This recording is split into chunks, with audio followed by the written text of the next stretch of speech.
देखने के लिए हमारे चैनल को सब्सक्राइब करें और बेल आइकन दबाना ना भूलें। नमस्कार, BTN न्यूज प्रतिदिन में आप सबों का स्वागत है। हम हाजिर हैं समाचारों के साथ। बिहार के मुख्यमंत्री नीतीश कुमार बुधवार को दरभंगा पहुंचे। पूर्व विधान पार्षद स्वर्गीय प्रोफेसर विनोद कुमार चौधरी के श्रद्धांजलि कार्यक्रम में उनके चित्र पर पुष्प अर्पित कर श्रद्धांजलि दी और शोकाकुल परिवार से मुलाकात की।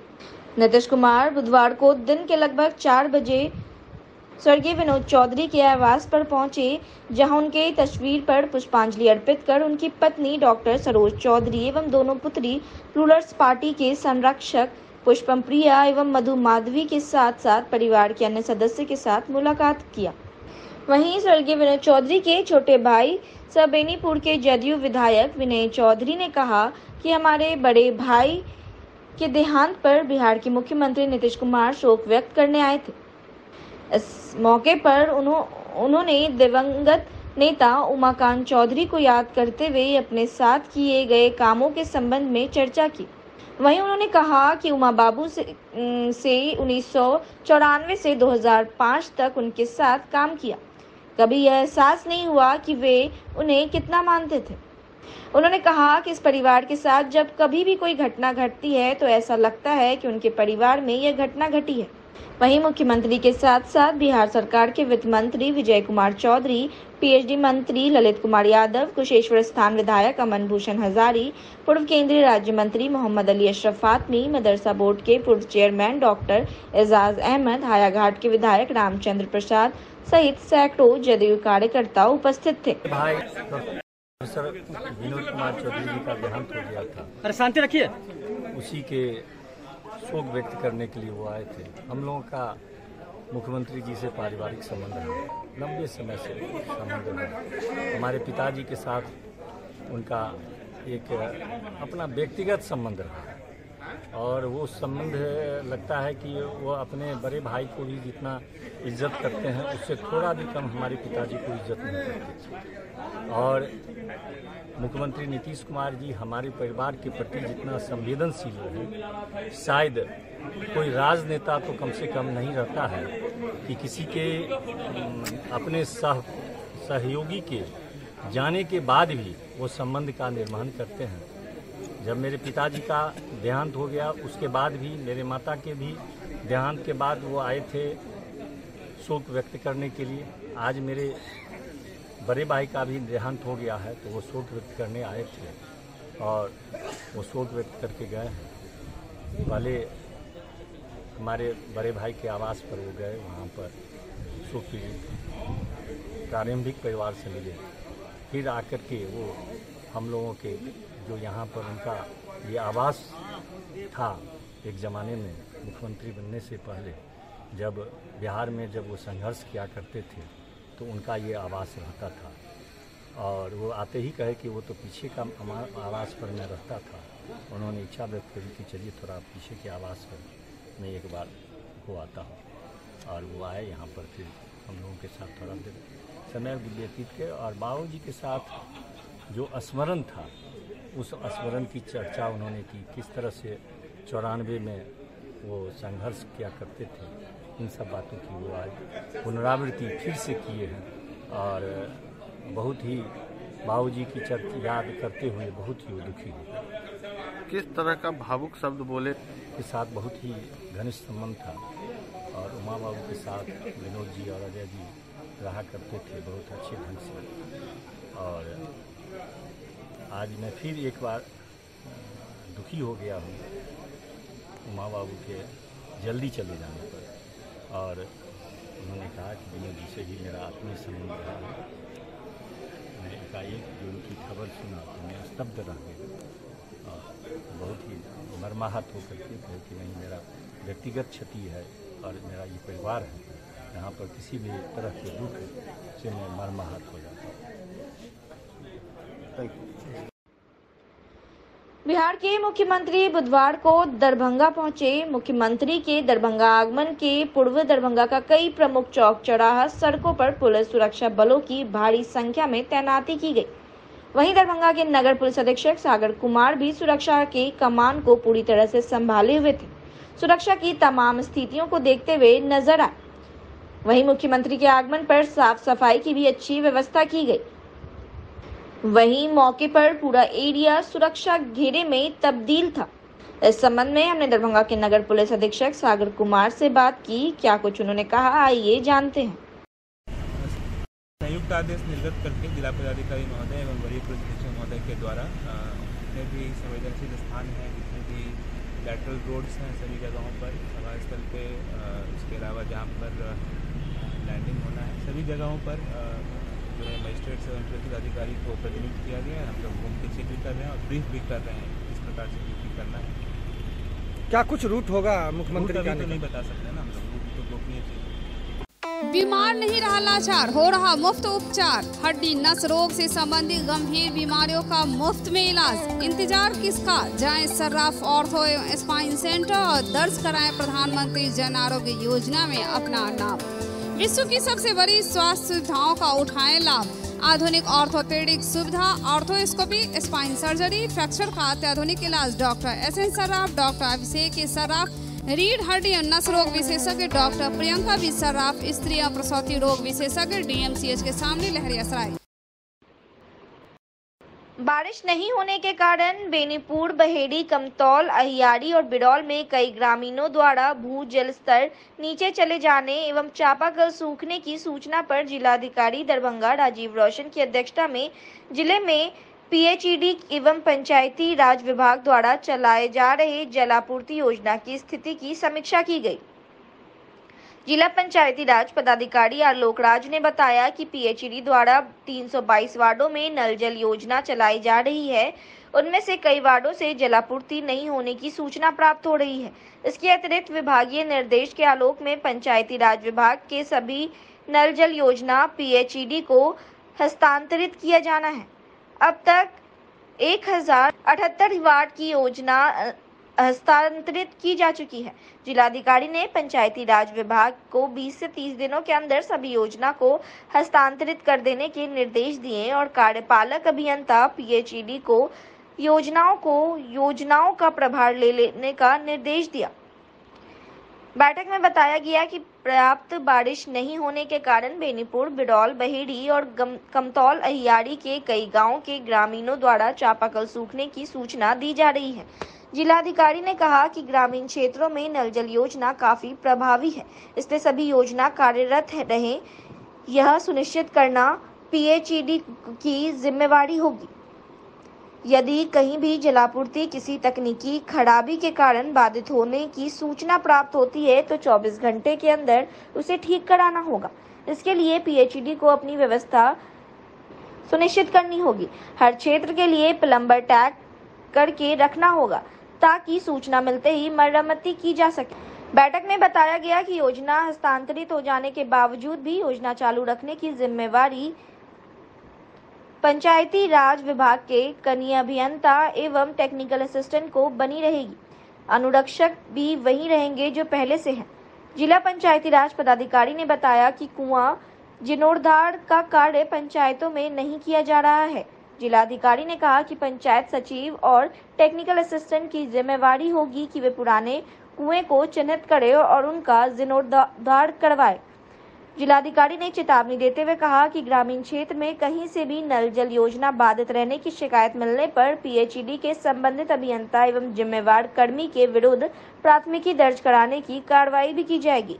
बैठक में उप निदेशक जनसंपर्क नागेंद्र कुमार गुप्ता, जिला पंचायत राज पदाधिकारी आलोक राज, जिला पंचायती राज के प्रोग्रामर मनीषा कुमारी एवं संबंधित पदाधिकारीगण उपस्थित थे।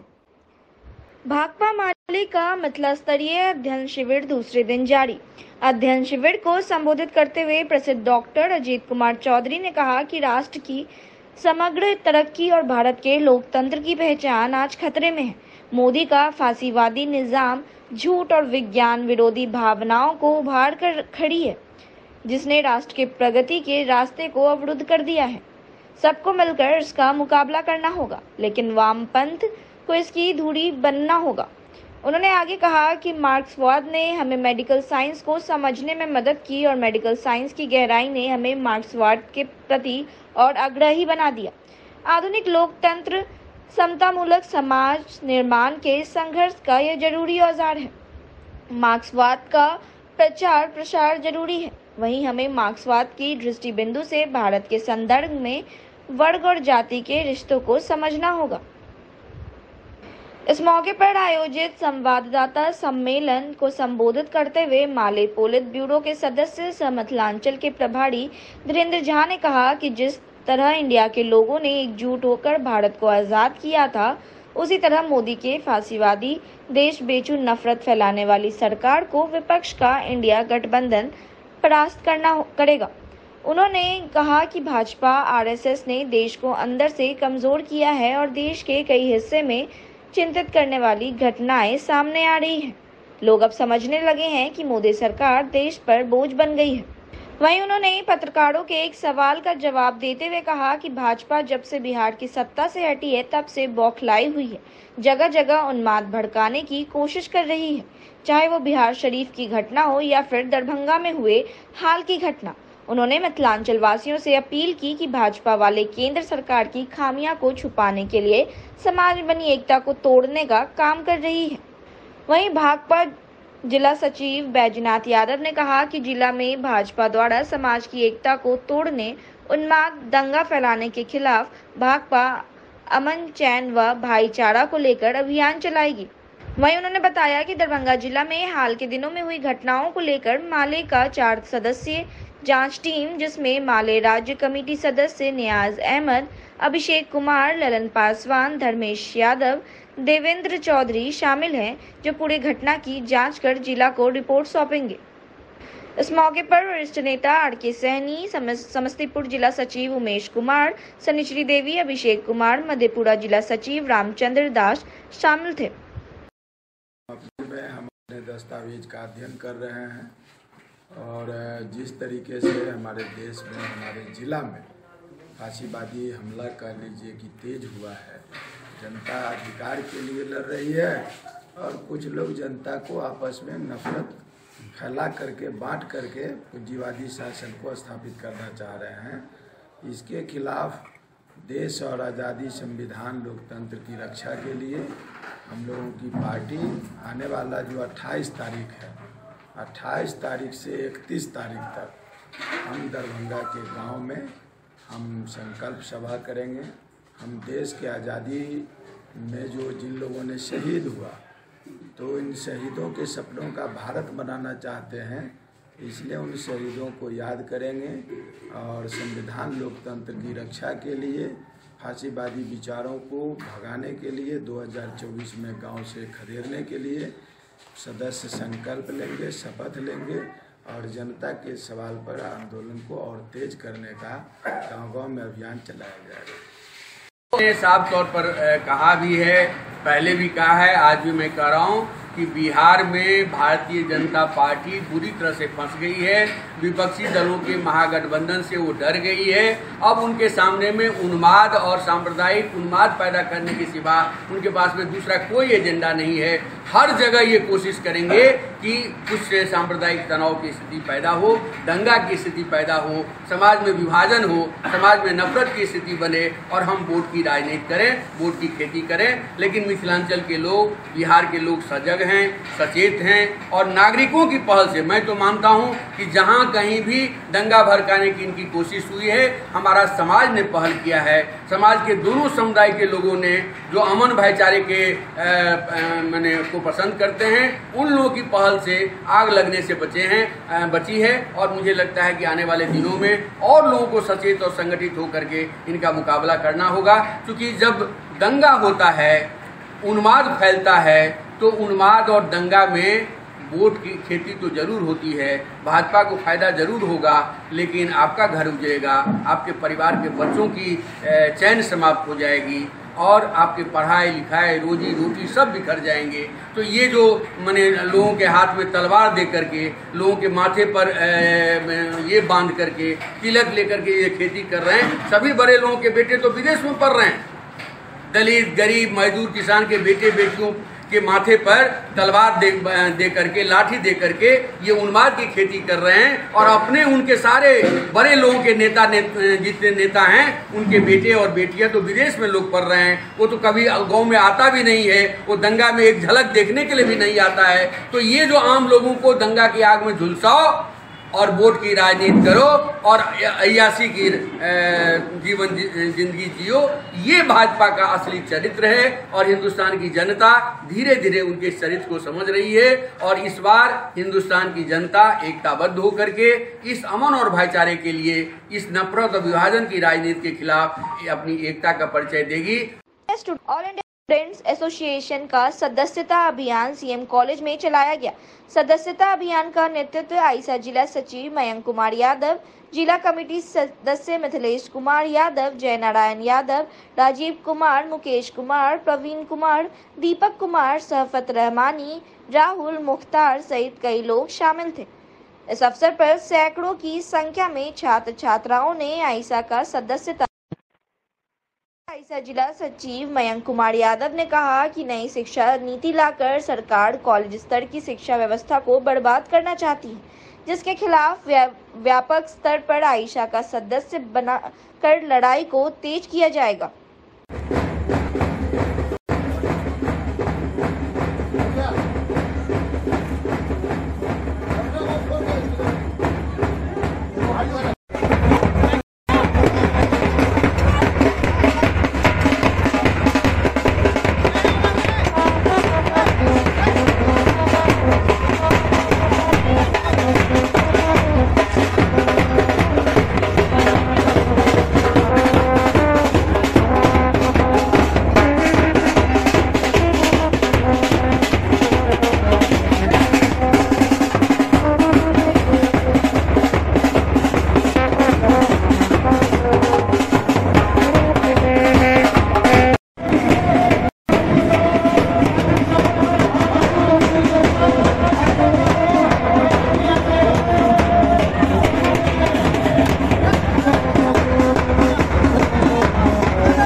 रमूल हराम को हल्ला इस्माइल गंज के नौजवान इसको खेलते हैं नुमाइशी प्रोग्राम के तौर पर और मुख्तलिफ जगह के लोगों को अखाड़ियों को दावत देते हैं। इसमें शरीक होने से बड़ी शान और शौकत से लोग जवान इस खेल को खेलते हैं, अपने फन का मुजाहरा करते हैं, याद किया जाता है।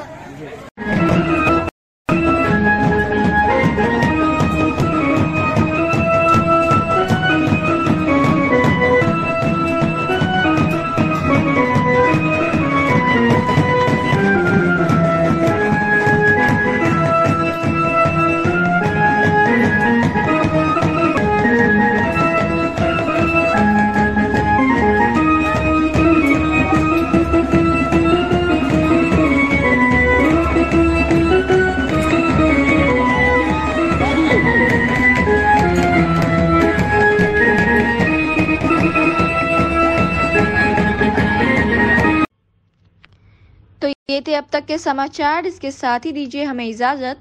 नमस्कार, जय हिंद।